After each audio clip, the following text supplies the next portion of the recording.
See you later, bud. Love you. Chase De Balinhard visits the memorial of her only child. She's been coming here for 7 months, grappling with a pain no parent should ever experience. It feels like an eternity, yet it also feels like yesterday. Not knowing the circumstances that led up to the shooting is excruciating for both my husband and I. Hey, yo, what's up? 15-year-old Chase De Balinhard left his Clayton Heights home the afternoon of February 9th. About 20 minutes later, RCMP say they received a call about a person in distress with a firearm. His parents say it was an unloaded pellet gun. The pellet gun was up in my office. It was locked. I unfortunately had unlocked that drawer to get something else out.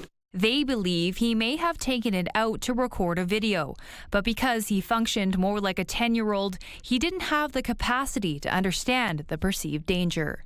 All the kids go in the bushes over there, and they shoot off their pellet guns. Well, the cops have been called there a few times.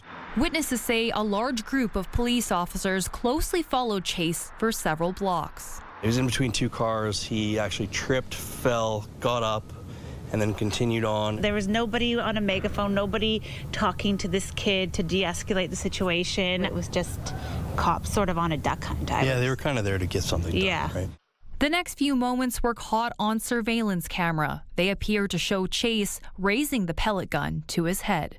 Put the gun down, man! You don't want to do that! Let it go! Put it down, man! Put the gun down! We're stopping the video here, but witnesses say there were 2 shots. What was caught on camera was less than a minute of what police say was an extensive interaction that lasted 40 minutes total. Chase is neurodiverse. He needs you to say something slowly, not aggressively. Pause, wait, he'll respond. If there's multiple people yelling at him or he feels threatened, he's going to try to regulate his emotions. And we've taught him to walk away. And that's what he was doing, walk away. I did see him kind of, flailing a little bit, some hand gestures and movements and things like that. I believe that the RCMP misunderstood behaviors characteristic to autism as threatening. That's where it came in. It hit this picture, and then it ricocheted up there in the ceiling. A stray bullet pierced through John Peterson's house. He says the situation was not handled well. The cops are up there fist bumping each other and laughing and joking. It's like, holy shit, man, you just killed a kid, right? Why didn't anyone go around and knock him down? Why did they all charge at him? Why wouldn't they break up and maybe come from behind? You can't tell me that like 40 or 50 cops can't handle a little boy. They need more training. They really do.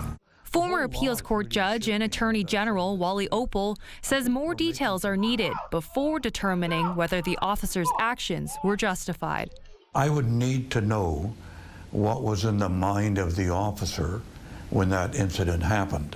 But by law, Opal says police can use as much force as necessary, but it can't be excessive, and there must be some form of de-escalation.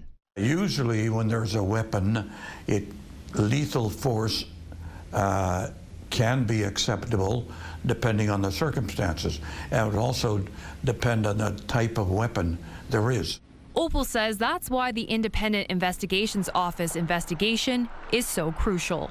Because of the split-second decisions police are required to make, the law gives them a wide latitude to use as much discretion as is necessary, but it cannot be excessive. There's nothing that can bring my son back, nothing at all. But we can learn from this, we can grow. The IAO says it can't provide any updates on the investigation. The RCMP says it's unable to comment until that work is complete. Reagan Hasegawa, CTV News, Surrey.